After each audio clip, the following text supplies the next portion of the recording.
ఇందులోనికి పావు table spoon మెంతులు వేసుకోవాలి, 1 టేబుల్ స్పూను ధనియాలు, 1 టేబుల్ స్పూను పల్లీలు వేసి వేయించుకోవాలి. ఈ పల్లీల వల్ల చాలా టేస్ట్ ఉండిద్దండి క్యారెట్ పచ్చడి అనేది. ఈ పల్లీ బదులు నువ్వులు ఉన్నా కూడా వేసుకోవచ్చు. ఈ పచ్చడికి అయితే పల్లీలు మాత్రం చాలా టేస్ట్ వచ్చిద్దండి, అందుకోసమే నేను పల్లీలు వాడుకుంటున్నాను.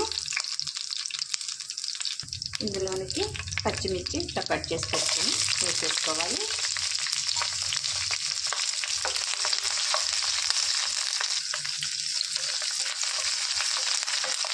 పచ్చి కొబ్బరి వేసుకున్నా కూడా ఈ క్యారెట్ పచ్చడి అనేది చాలా టేస్ట్ వచ్చిద్దండి. ఇందులోనికి కరివేపాకు అనేది వేసేసుకోవాలి. కరివేపాకు కొంచెం